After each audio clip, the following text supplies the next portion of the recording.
सुष्मिता अपनी जेठानी शांति के साथ रहती थी। दिखाने को दोनों देवरानी जेठानी एक दूसरे से बहुत प्यार करती थी, लेकिन देवरानी जेठानी के बीच की लड़ाई उन दोनों के अलावा अगर कोई जानता था तो वो थे उनके पति। उन दोनों में हमेशा ही लड़ाई होती रहती थी, कभी खाने को लेकर तो कभी कपड़े को लेकर। ऐसे ही एक दिन सुष्मिता का पति वरुण अपनी पत्नी और अपनी भाभी शांति से कहता है,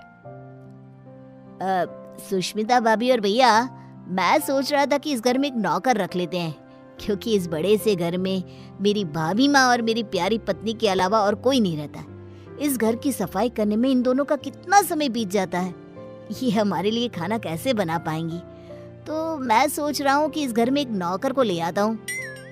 वरुण, आइडिया बुरा नहीं है, लेकिन इन दोनों का झगड़ा देखकर मुझे लगता है कि हमें 2 नौकर रखने चाहिए। भैया, इतना बजट कहाँ है कि हम 2 नौकर रख सके। अरे आजकल नौकर कितने महंगे हो गए हैं। ये बात तो है। ठीक है, फिर 1 नौकर रख लेते हैं। हाँ, इस घर में नौकर ले आओ, लेकिन 1 नहीं 2, क्योंकि जो नौकर मेरा काम करेगा, मैं नहीं चाहती कि वही नौकर मेरी जेठानी का भी नौकर बनकर रहे। हाँ, मैं भी नहीं चाहती कि मेरा नौकर तेरा काम करे। हाँ, तो कह दीजिए ना जेठ जी को कि आपके लिए भी नौकर ले आए वो।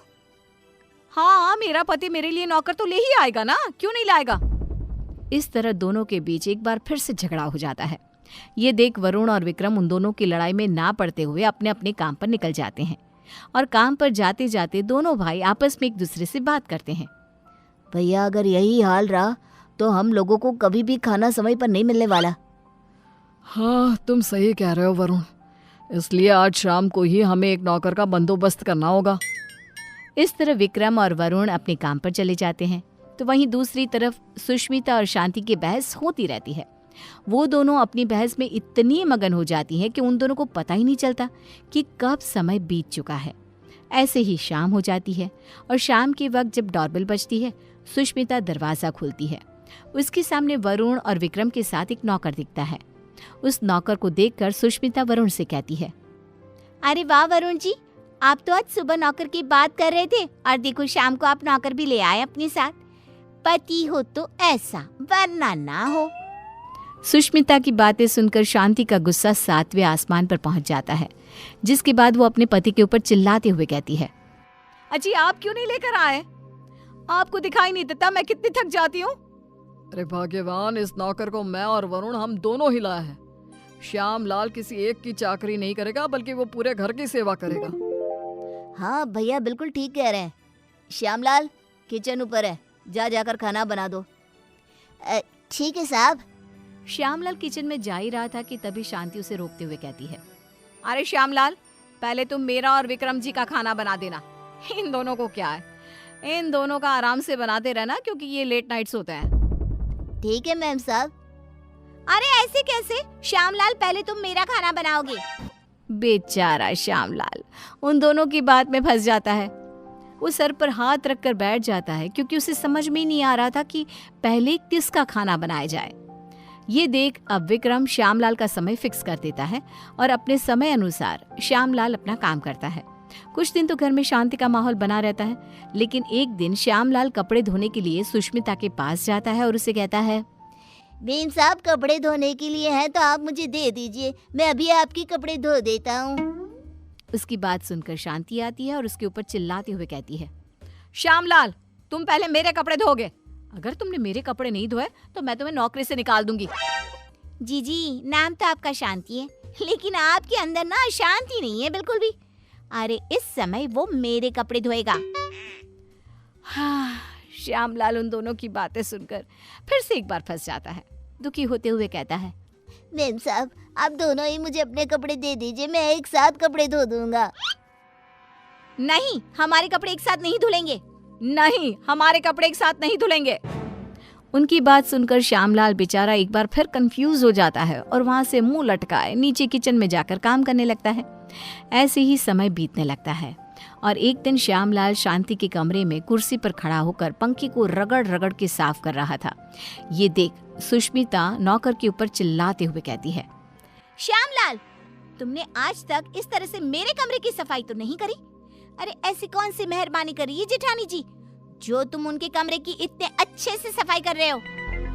श्यामलाल कुछ बोलता तभी शांति आ जाती है और सुष्मिता को जवाब देते हुए कहती है, देवरानी जी, आप कुछ नहीं बोल सकती क्योंकि अभी आपके कमरे की सफाई का समय नहीं आया है, तो आप मेरे कमरे में आकर अपना लेक्चर मत दो श्यामलाल को। सुष्मिता मुंह बनाते हुए वहां से अपने कमरे में चली जाती है। कुछ समय बाद श्यामलाल सुष्मिता के कमरे की सफाई करने आता है। सुष्मिता श्यामलाल से अपने दरवाजे को भी घिसवाती है और अपने शीशे को भी चमकवाती है। कभी अपने कमरे के फर्श को अच्छे से रगड़वाती है और इस तरह श्यामलाल पूरी तरह से फंस जाता है। उसे समझ में ही नहीं आ रहा था कि इन दोनों को कैसे संभाला जाए, लेकिन वो बेचारा करता भी क्या, मजबूर था।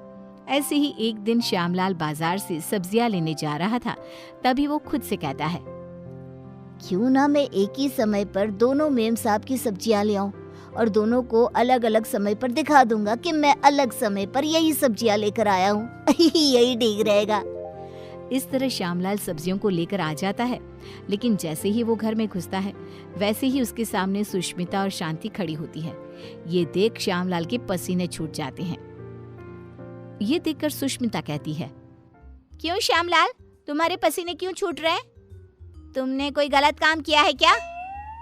श्यामलाल, मैंने कितनी बार मना किया था कि इसके काम के साथ मेरा काम नहीं करना, लेकिन तुमने फिर से वही किया ना जो तुम्हें नहीं करना था। इस तरह दोनों अब श्यामलाल को खरी खोटी सुनाने लगती है और इतना सुनने के बाद कोई नौकर उनके घर में काम कर ले, ऐसा तो हो ही नहीं सकता। इसलिए श्यामलाल ने जवाब देते हुए उन दोनों से कहा, मेम साहब माफ करना, लेकिन मैं आपके घर में और काम नहीं कर सकता क्योंकि एक ही काम दो बार करना बड़ा ही मुश्किल हो जाता है। अरे तो क्या तुम उसके पैसे नहीं ले रहे हो? उसकी ये बात सुनकर बेचारा श्यामलाल चुप हो जाता है और ना चाहते हुए भी उन दोनों का काम करना पड़ता है। अलग अलग समय पर एक ही काम 2 बार करता हुआ खुद को देख वो बहुत परेशान होता रहता है। परेशान होकर विक्रम और वरुण के पास जाता है और कहता है, साहब मैं और काम नहीं कर सकता, यहाँ एक ही काम 2 बार करना पड़ता है। अरे एक काम अगर कोई 2 बार करेगा तो परेशानी हो जाएगा ना, इसलिए मैंने अब ठान लिया है कि इतने कम पैसों में मैं नहीं काम करने वाला। अगर आपको काम करवाना है तो आप किसी दूसरे नौकर को ढूंढ लो। मैं तो यही सलाह देना चाहूंगा कि आप दोनों अपनी अपनी पत्नियों के लिए अलग अलग नौकर रखना, वरना उस बेचारे का भी मेरे जैसा ही हाल हो जाएगा। इतना कहकर श्यामलाल उनकी नौकरी उनको ही सौंप कर चला जाता है। इस तरह बेचारे वरुण और विक्रम परेशान हो जाते हैं। कुछ समय बाद उन दोनों की पत्नियां हॉल में आती है और अपने पतियों से कहती है, अरे श्यामलाल कहाँ है? अरे श्यामलाल कहाँ है? दोनों भाई एक दूसरे की तरफ देखते हैं और कहते हैं, वो काम छोड़कर चला गया, तुम दोनों ने उसके नाक में दम कर रखा था। अच्छा, तो हम लोगों ने उसके नाक में दम कर रखा था तो तुमने उसको निकाल दिया ना, तो अब इस घर का काम तुम लोग ही करोगे। हाँ, मेरी देवरानी बिल्कुल सही कह रही है, अब इस पूरे घर का काम तुम लोगों को ही करना होगा। इतना कहकर दोनों देवरानी जिठानी चली जाती हैं।